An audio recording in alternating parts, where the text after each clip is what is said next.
for a minute? No. Because I actually work in the ghetto. I see the people. Do you know why they're in that I position? see these people. Do you understand the systematic and historical reason for why they're in that position? They don't care. All they want to do is be ghetto. No. Yes, there's some that don't, and there's good people. No. Most of them just want to suck off the system or do something bad like drugs or gangs.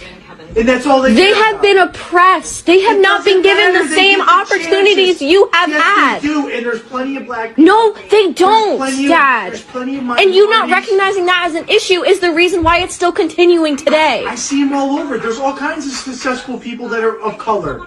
It doesn't matter what color, brown, white. But it's a lot harder for them to get to that position. It doesn't matter. When they do, they're fine. But there's always filthy animals. And you're calling people of color black animals. You're calling them animals. Are you kidding me? You didn't let me finish. That's not okay. No matter what, that's not okay. No matter what, it's not okay. Racism is not okay. Why do you think that racism is okay?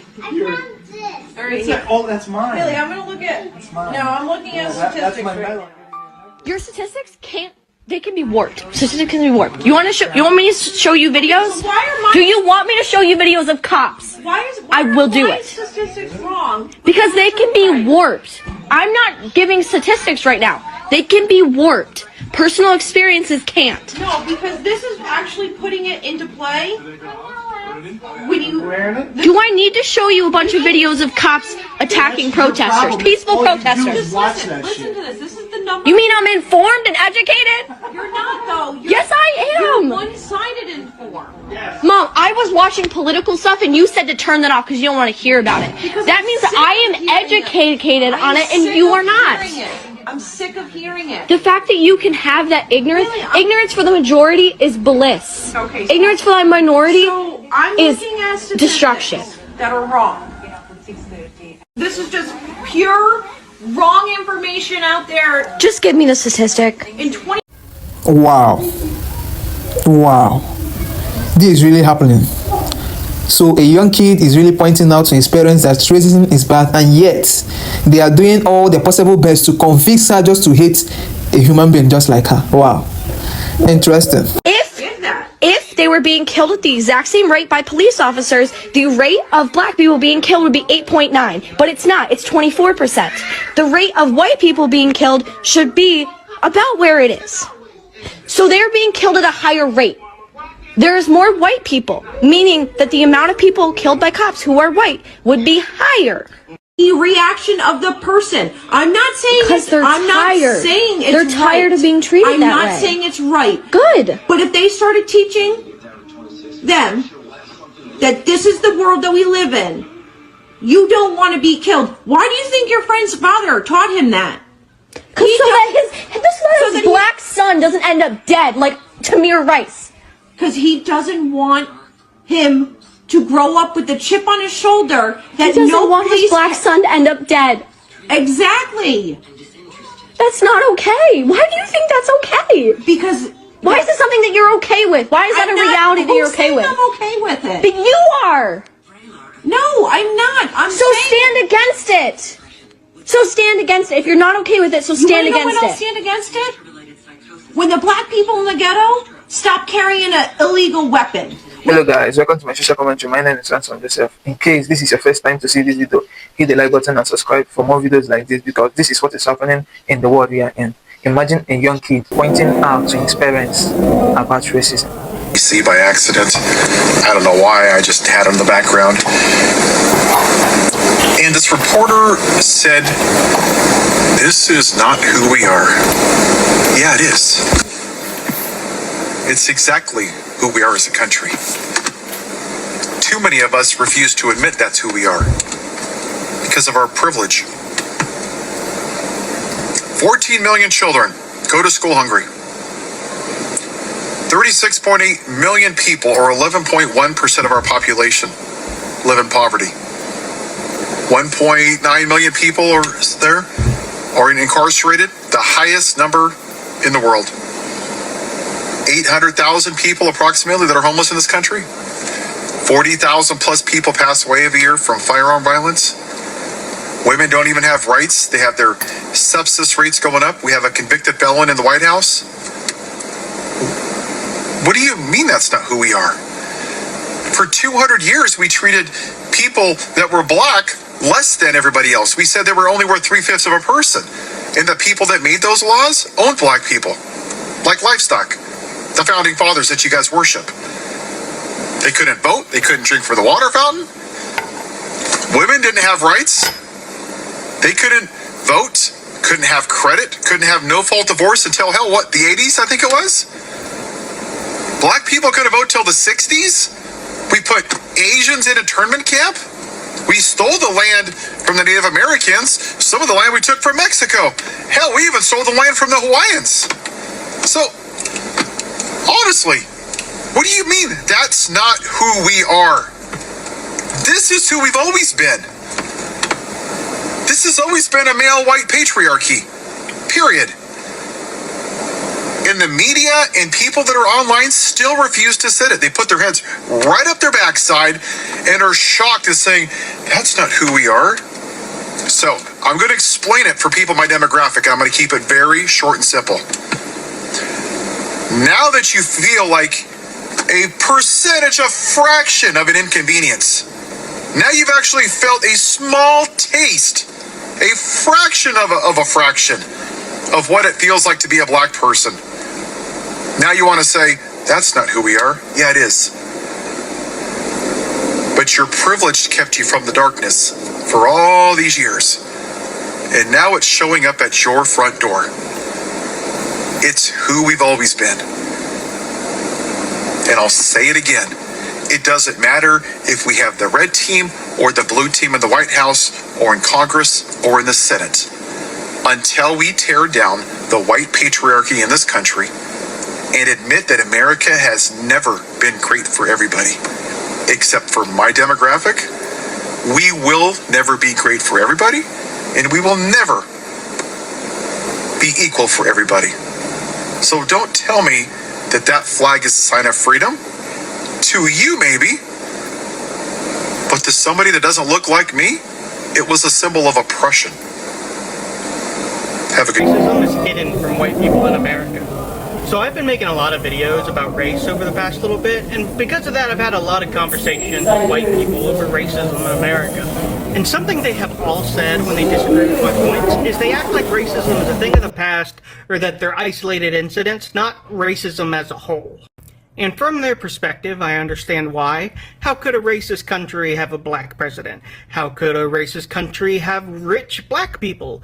If a black person can rise to any level in American society, then how are we racist? You all aren't willing to let it go and want to be the victim.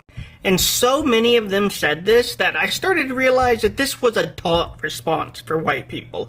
And I think I've probably said the same thing before. So I started to look into this and I learned something. The systems of racism in this country are designed to be hidden from white people and to keep white people colorblind.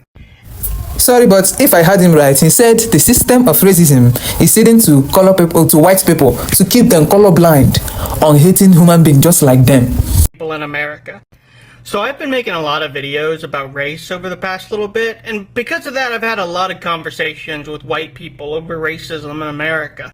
And something they have all said when they disagree with my points is they act like racism is a thing of the past, or that they're isolated incidents, not racism as a whole. And from their perspective, I understand why. How could a racist country have a black president? How could a racist country have rich black people? If a black person can rise to any level in American society, then how are we racist? You all aren't willing to let it go and want to be the victim. And so many of them said this that I started to realize that this was a taught response for white people. And I think I've probably said the same thing before. So I started to look into this and I learned something. The systems of racism in this country are designed to be hidden from white people and to keep white people colorblind. And it works exceptionally well. In the 50s and 60s, you would have to be literally blind and deaf to not see racist systems in this country. But today, you could go your whole life as a white person thinking American racism is a thing of the past, and that's exactly what the people in power want you to think. And it's in part the fault of white people who choose to remain ignorant when presented with the facts, but they're also victims of a system that rewards complacency. Why would we change? It doesn't benefit us in any way to acknowledge systemic racism. Remaining ignorant is the white survival strategy. But what's crazy is just how powerful this system is, and it still manages to be hidden from white people.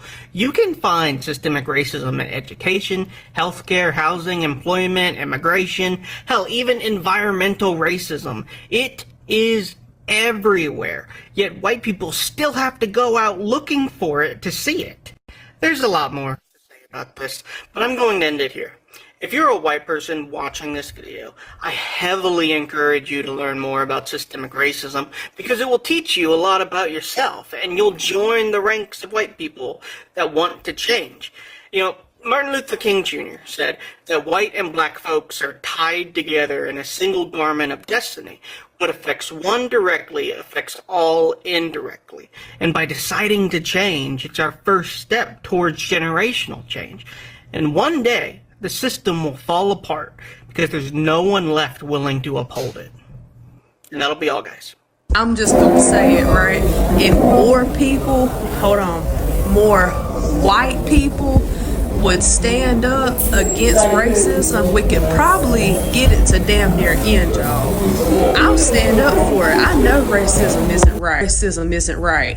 But I need more white people to jump on this train to help me take a stand against racism.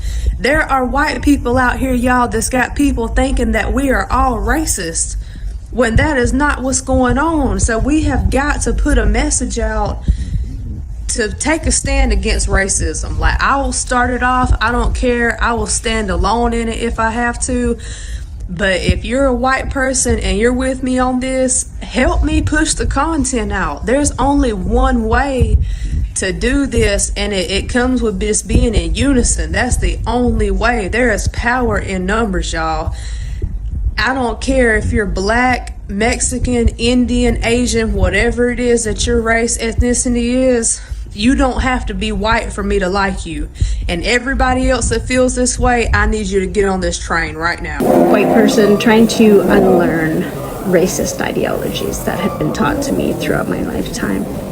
Growing up in Alberta, I was taught a lot of racist things and phrases. And the other day I made a video about the insidious way that racism creeps into my life, and I gave an example. And that's where I made my mistake on a social media platform of giving an example. Because I think some people hadn't heard of that phrase before and now are maybe thinking of that, and that wasn't my intent. I think my intent was to open the conversation about the intrusive thoughts that I still get as a person who is trying really hard to unlearn all that bullshit that I was taught as a kid. I'm learning all the time about how to talk about racism because it's a hard subject to discuss. And I appreciate the gentle guidance that I was given regarding this in my comment section. You know, I messed up this time, but I'm still going to keep talking about it, and I'm still going to learn how to talk about racism, and I'm still going to keep unlearning those racist ideologies. So thank you for everyone who keeps sticking around and listening to my rambling. Thank you for watching our videos, and don't forget to hit the like button and subscribe for more videos like this.